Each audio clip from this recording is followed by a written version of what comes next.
Hello everyone. So today I am going to do a book talk, and it's a book talk about the book Balance by Toure Roberts. Pastor Toure Roberts, his background, if I'm not wrong, started in business, and you can read a little bit more about him online, but he's a phenomenal author. This is actually his third book. I own the other two. I didn't purchase this one, and I'll tell you a little bit more about that later on. I have his book Purpose Awakening. That's the first one I read. If you look through my book, I have all kinds of highlighted notes and everything in it. The second one is called Wholeness. I also have that one, and this is his third one, the most recent one. And it came out around April of this year. So I've had the privilege to read it twice now. So earlier this year, I had spent the year teaching first grade for a school, and just teaching during the pandemic in general was hard. It was really hard to do. I have heard from other teachers that teaching in general is challenging. It's not my first time being in the classroom with young ones, but it was just something about this year that hit me in a different way. And a lot of it, I think, has to do with having spent time during the pandemic and just having a ton of time and freedom to be creative. That meant a lot to me. And I didn't know how much until I started working and I wasn't able to create as much. And so at the end of the school year, I was met with an ultimatum. And I'm not going to go into details, but basically it was I either go back to school to pursue an additional degree in order to further my career in teaching, or not. I'd have to lose the school. And so I chose to leave, but in doing so, I really felt so torn. I felt as though, man, I had put in all of this work, all of this effort, just to have been uprooted again. And when I say uprooted again, most of my adult life has been littered with transitions. If it's not, transitioning from college to a major city, to moving from a major city back south, going south to graduate school. Pandemic happens. I graduate during the pandemic, going back home with my parents for about 9 months, and then I've transitioned to Los Angeles once again, and now I've been here for about a year. So that is all of the things that have been happening in the last 4 years of my life, and it's just often felt very overwhelming. I'm sure you can imagine where I must have been earlier this year. When this book was published, I thought, let me keep in the train of thinking. I've read all of PT's books up till now. So the book itself is divided into 3 parts. I am going to share a little bit from each part, but one chapter in each part. I figured keep it short and sweet. Plus, I want to leave room for your curiosity so that you can go and read the book. Part 1 is titled Redefining Balance. The chapter that I am going to talk about is There's No I in Team. In this chapter, PT talks about the gift of selffulness and understanding what it means to be self-full and not selfish. But something that I really took away from it was his encouragement to seek solitude. And I find that to be really helpful for me. And so PT talks about the importance of just getting alone, finding some time to just be with yourself. And in doing so, you end up bringing a better self to your circle of friends and to your circle of family. Throughout this video, as I talk about each part, I'm just going to ping a few quotes on screen just for you to take away. I found some really great one-liners. But one additional thing that I like to expound upon in the idea of selffulness is when I was younger, if there was a car moving, I was in it. Like, I was in it and we're out. Trishana, do you want to go? Yes. Even if I wasn't asked, do I want to go? I'm still going to try to find some way to go. So you can only imagine what that was like, having older cousins who were going out clubbing or stuff like that. I'd be like, shoot, I can't wait till I get older because I'm leaving. And that is exactly what I did, especially in high school. Man, I'd be in school Monday to Friday. Friday night hits, I was a cheerleader. I'd be on the field cheerleading. After that, I'm at a friend's house. I did not make it back to my house until late Sunday evening, maybe Sunday afternoon. Versus now, I think that's important to mention now because I was the same way in college. Most of the friends that I made in college, I did so because I was constantly like, oh, you're going home? Man, I've never been to Houston. Let me go to Texas with you. Or, oh, you're going here. I have a really great friend from Decatur, Alabama. I'm not kidding you, our first interaction, I remember her, she was we had communal, dorm showers, dorm restroom. She's in there and she's like, I don't know what, she's in there, she's washing her face or doing something, washing her hands. And I'm like, hey, what you doing this weekend? Just casually striking up a conversation. Oh, I'm going home. Where's home from you? Decatur, Alabama. Never heard of it. You want to go? Yes, I want to go. Do you mind? No, give me a few moments to pack a bag. And we were out. And I traveled home with her. I can't even count how many times. It's a night and day difference for me now, that having been me younger self, like, who can I go with? Where are we going? Yeah, sure, I want to go. Versus now where I am very, very hesitant about saying, yes, I want to do something. And a lot of it for me has to do with wasted time. I can look back now in my younger years and I was in a lot of circles, in a lot of drama that had absolutely nothing to do with me, but because I was there, I felt a part of it. Versus now, the only drama that I am really experiencing is my own. I've just come to experience myself differently. I like being with me and I like myself.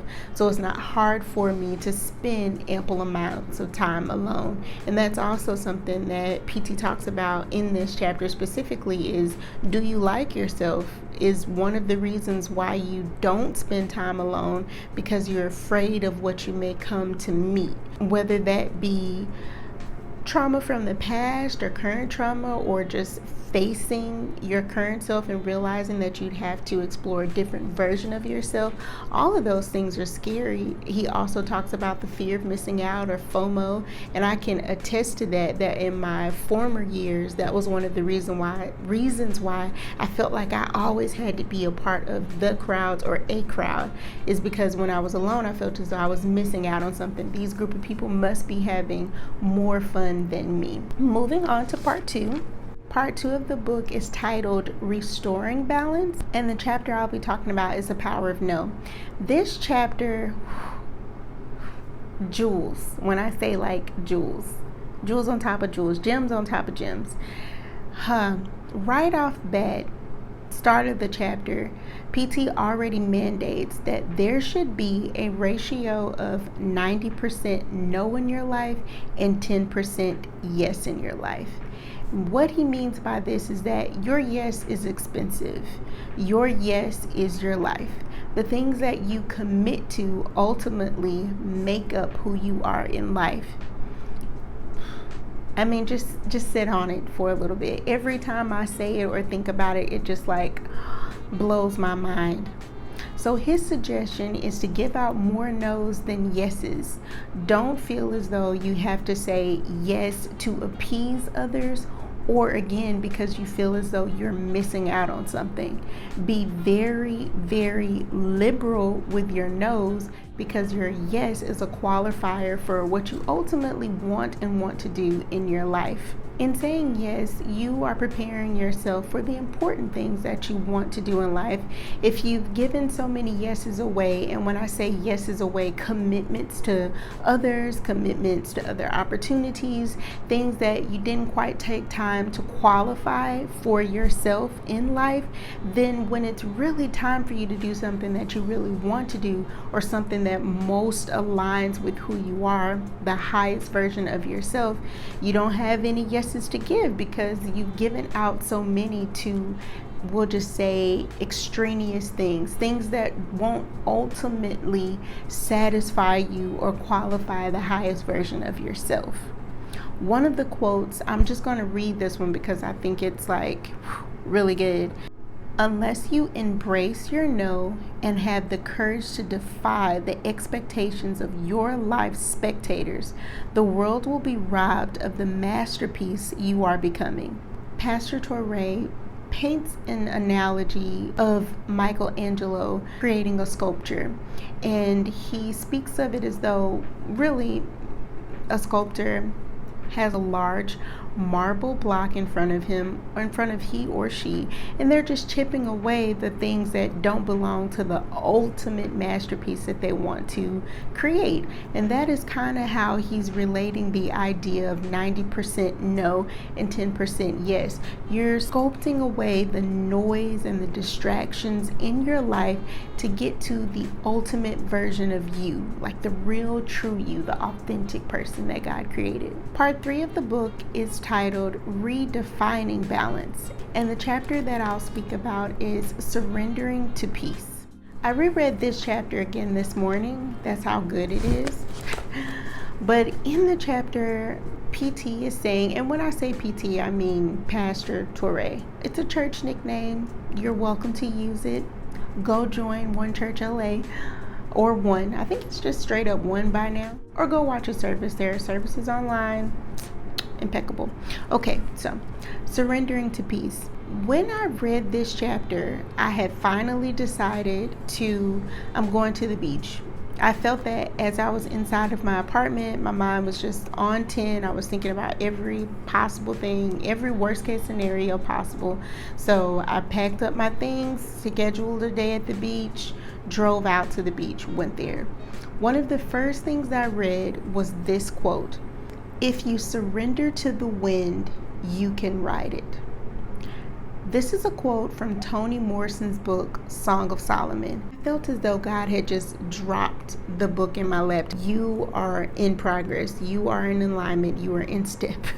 Because it took a lot of me just to decide, like, okay, I'm going to go to the beach. I'm going to gift myself that time, because it's not doing me any good to stay here worrying.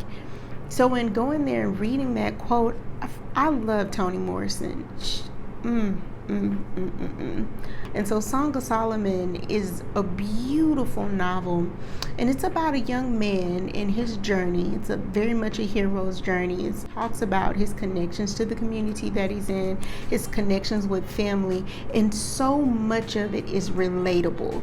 Toni Morrison is not one to write stories about cookie cutter endings or happy-go-lucky families. There's always the grit and the grime, the things that happen in everyone's family but we don't talk about. And so that's one of the things that I love most about her writing, but that really stood out to me in her book, Song of Solomon.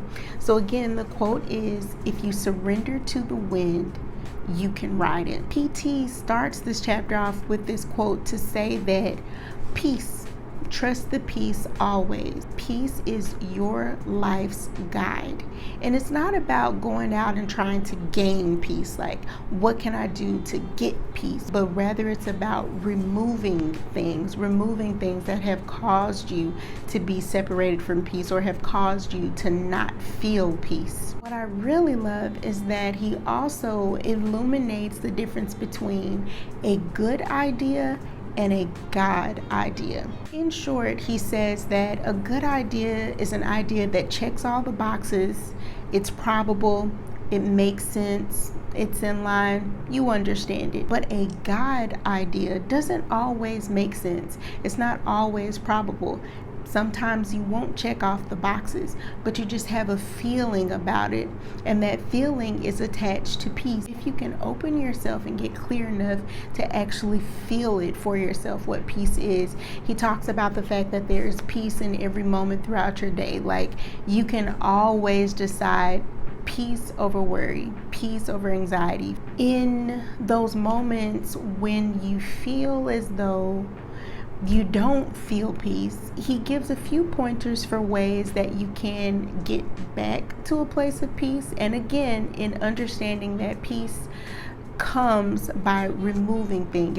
It's not gaining peace. It's I'm going to remove this to get back to peace, because that's your state of being always, is just peace. So he talks about questioning and asking yourself, when did I last feel peace? What was I doing? Why might I not feel it now? He talks about envisioning. imagining yourself doing something, does it bring you peace? Does it not? Trial and error. Okay, you can't quite figure out what's bringing you peace, where you were when you did have peace. So now trying a few things to kind of get yourself in alignment and understanding where you need to be to feel peaceful. So I found all of this helpful, and it's going to sound a little crazy because I typically do envisioning myself doing something. Okay, man, I need to go to the grocery store. Do I really want to put on my clothes, put on my shoes, walk out, open the car door, get inside the car, drive in traffic, fight for a parking spot, get in there? No, I'm going to wait. So I think it's so beautiful because those are things that we second guess, things that we do naturally, but we just don't think that they count for very much. And for me, that was so helpful because in choosing to decide I'm leaving the school or I'm no longer pursuing teaching in this way, I had to envision that. I had to envision all of the mentors that I had had as teachers, the stories that they had shared, observations that I made under their mentorship, and decide if that was a path that I wanted to take, if that was a life that I wanted to have for myself. And what I ultimately answered was no. It wasn't worth my peace. It wasn't worth my time or my effort, and ultimately my balance. So this bonus chapter that I'm going to share with you is called The Gift of Rest, and it's also from part 1 of the book, Redefining Balance. And it's so important because the pandemic taught us all, and you've heard everybody say this, just the importance of slowing it down, pacing it out, being with your family, being with your loved ones, really again, being with yourself. But for me, as soon as 2021 hit and there were rumors about things being open, I went out there and I went with the mentality of I'm going to gift myself everything that I wasn't able to in 2020. 2020 was not in my control, even though I had envisioned this year of prosperity and success, bossing up, glowing up. So because I couldn't do that 2020, I'm going to do that 2021. And in having that mentality, that mindset, I exhausted myself. I took on anything that could help me get to my ultimate goal. And that for me was just securing an apartment, securing transportation in Los Angeles. And although I achieved my goal, it came at the cost of my creativity.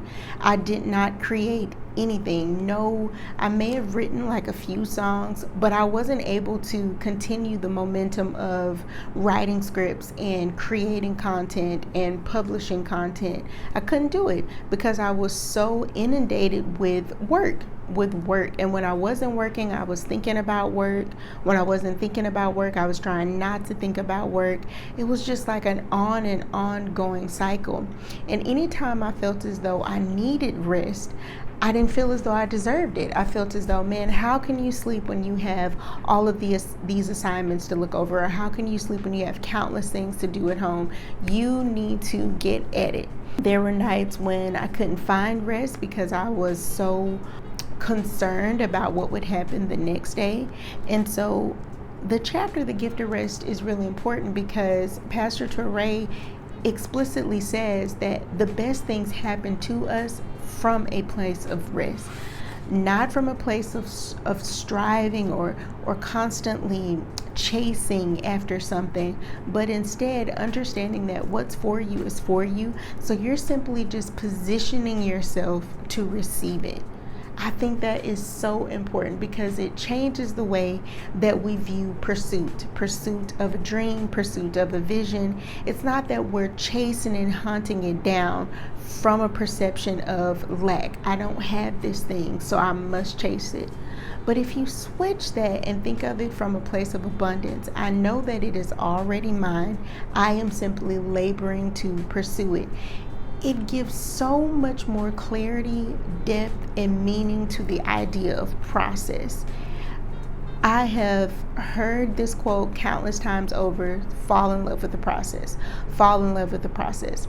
Last year, it kept playing in my mind, but I couldn't quite understand the importance of it because I didn't like the process. I felt as though, man, I'm doing all I can to save money, build credit, keep my job.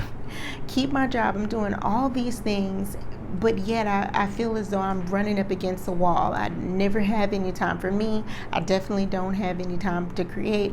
What's the point? Oh, okay, the point is this apartment, this transportation, so I'm just going to keep going. Versus had I changed my mentality to appreciate what I already have. I have transportation to work. I have shelter over my head. I have a source of income. This is enough for me. So now that this has come to me, I am going to choose to pursue what it is that I ultimately want. Had I looked at my journey and my process from a perspective of gratitude and understanding that it is coming to me, it is mine, it is already so, I'm simply laboring to pursue it, I would have made many different choices. And honestly, even though I believe that the city of Los Angeles is for me, I believe that this is a God thing, I often wonder if I would have come, if I would have chosen to move from my parents' home the way that I did coming back to Los Angeles, if I would have gone for any job that showed up and said yes to. It was a very expensive yes that I gave. The yes that I gave took away an entire year of me continuing the momentum that I had, both creating content and publishing it. This chapter, The Gift of Rest, is crucial to understanding what it means to take time for you. It is about coming to a place of stillness so that you can hear from yourself, ultimately hear from God, still yourself enough to know what you're actually in pursuit of, and then trusting that what you have is enough. Everything that you need, you have, and you're just simply in a process of positioning yourself to receive all of the best that is ultimately coming to you. You don't have to strive for it. You don't have to worry about it. It is yours. It is on its way. And so that's what I really love about this chapter, again, is approaching things from the idea of abundance, not lack. One of the last things that I'll share from the chapter is there's a little subtitle in this chapter, The Gift of Rest, titled Fear-Based Decisions. And it's the idea that you're making decisions in your life based on the fear of something, the fear of poverty, the fear of being alone, you name it, you're making decisions in order to avoid that. But it's your driving force. And what that said to me was that all of the decisions that I have made thus far, most of my decisions have been littered in fear. It's the idea that I'm not enough, I'm not good enough, I ultimately won't achieve my goal, won't achieve my vision, won't achieve my dream. And that really hit home with me because when I thought about some of the biggest moments in my life, both my former years and now that I'm in early adulthood, I just realized that I had made so many mistakes, things that I think I should have taken a different approach on because I was afraid. I was afraid that either I'd be exposed as a failure or that I'd be successful, but I wouldn't ultimately feel good about the success, that I'd be alone or that someone would one-up me.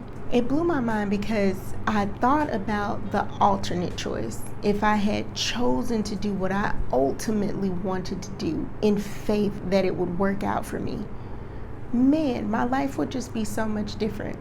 And it's not to say that I regret where I am. I'm learning that it's a journey. Life is a journey. I have recently been meditating a lot on The Alchemist. And if you haven't read that book, I'd love to do another book talk for you. Just let me know down in the comments. But it's about this character who's journeying. He has a goal, and it's with every big moment in his journey, he sheds a little something. And that's exactly how I feel. I feel that as I progress year by year, I'm just shedding a little more. I'm peeling off another layer, and it has been the best thing for me because I don't think I could ever have achieved this level of maturity or clarity of thought without doing so. A lot of things that made up my former character did not serve me, and fear has been one of the chief issues in my life. And what I'm challenging myself to do in this new chapter of my life is make decisions based on what I ultimately want, not the anxiety of something I don't want to happen. So I don't want to stump my toe. Well, I'm not going to envision myself avoiding every single wall and every single stool so I don't stump my toe. I'm going to envision myself not being stumped. I'm going to envision me freely and smoothly moving through my home without ever being harmed. You know, like it really is thinking the highest possible thought. Pastor Toure says that all the time, is to think the highest possible thought. Something that he mentions in Wholeness too is the idea of the big bad wolf that never comes. I'm pretty sure he titles it a different way, but we have these ultimate fears. We're envisioning this thing, oh my God, this is going to happen, so I don't want to do this, or I'm not going to do this, and it never happens. It literally never occurs. But we have meditated on the negative outcomes so much that we have anxiety, all this negative thought that ultimately just produces a lesser self. And everything that we create, everything that we do from this place of the lesser self, it's going to be lesser than. It's never going to match to what we ultimately want, because we weren't thinking forward when we started in the first place. So that is why I had to bring to you some of the gems from the chapter, The Gift of Rest. And so on that note, I'm back. I am back on YouTube producing content, and what I realize now is that it's not about it being perfect, it's more about it being done and it reaching the people meant to reach. If it's for you, you're going to gravitate to it, you're going to share it with someone else, and if it's not, then thank you for watching anyway. Pastor Toure defines balance as both the mode of transportation, the journey, and the destination. It is coming to a complete place of wholeness, peace, and rest. In the state of balance, there are no negative thoughts. There's no illusion of lack. There is the positivity of, first of all, abundance, knowing that you have enough, you are enough. Every need you have will be met. You're not chasing after anything. You're simply posturing yourself to receive all that comes to you. And when you think about it that way, it's kind of, I haven't read The Secret, but it's kind of like the law of The Secret. It's just attracting what you want to come to you.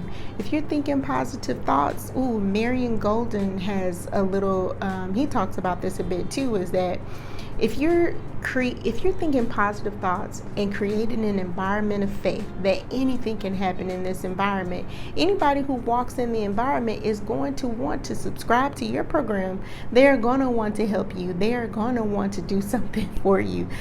You are not going to have to chase down what is ultimately for you, because it's going to come to you without hardship. Again, this book has meant so much to me. I'm currently rereading it just to make sure that everything is sinking in, because I know that I'm in a very pivotal moment of my life, and I want to be positive about it. I want to understand the idea of falling in love with the process. In closing out this video, I really want to encourage you to read the book Balance. I told you that I was going to share a little bit more about why I don't own this particular copy, and that is because I'm a strong advocate for the library. The library is your wonderful resource.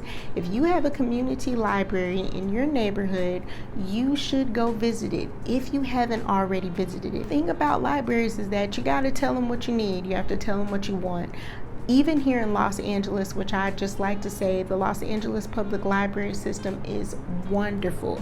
I've lived in a lot of major cities. I've always frequented the library. Most of my jobs that I've worked in my adult life, I have worked in the library. I've basically worked every job you can work in the library except for that of a librarian.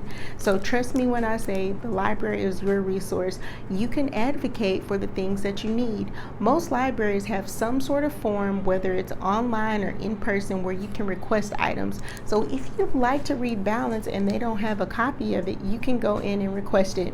Now, I know a lot of people talk about having to be on the wait list for books that you really want to read, but the best part about that is take that time and read something else. I do. It took me a little time to get this book, and I read some great fiction novels. Marlon James has a new one. Man, I can't even tell you the titles of the book I read, because I read at least 5 or 7 books and waiting for this one to come. And so, yeah, don't worry about the time. Just do something else with your time while you're waiting. And so that's why you see this big 3 on this book, because it is actually from a library, a branch here in LA. That is why I don't particularly have this book, is because I decided to request it from the library instead. Will I buy it later on in the future? Of course. I also like paperback books. I like paperback books because they're easier to store. You can fold them, you can bend them. They travel better to me than hardback books. This spine ain't going nowhere. That's one of the reasons why I'm just not jumping on newer books right when they come out, because most of the time they're going to always come back in hardback copies. You have to wait sometimes up to a year to actually get a paperback copy. That's what worked for me. It's the same as those people who prefer ebooks. I can't do it, honey. The light bothers me. But a paperback book works for me every time. Thank you so much for watching this video. I really hope that you got some key insights out of it, some gems and some jewels to help you through your transition, because we're all transitioning. Pastor Toure also talks about that as well, that your life is about continuous revolutions. It's that idea, glory to glory, level to level. So you're always leveling up. Some things that you experience as losses, don't just see them as lessons. That's also a gem I got from the book. Hope that one really sticks with you, because lately I've been thinking, if God is a God that cannot fail, why do I believe in failure? So that's if you believe or don't believe. Oh, and I just want to add that this book, it's for everyone. It really is. Whether you are a Christian and identify with Christianity and hold those beliefs or not, this book is about balance. It's about coming to a personal state of rest where you're not anxious and you're not worried. You're not littered with negative thinking. You are simply abundant, believing that there's good out there for you, believing that you are enough. Please subscribe to my channel. Please like this video, especially if you're taking away anything from it. Please comment down below. Let me know what books you'd like for me to bring to you next time, what books you'd like for me to read. I love to read. Also, let me know if you've read this book. Maybe you identified and related to something totally different than I did. Please share those gems down below for our community. And so, until next time, read your heart out. Bye-bye.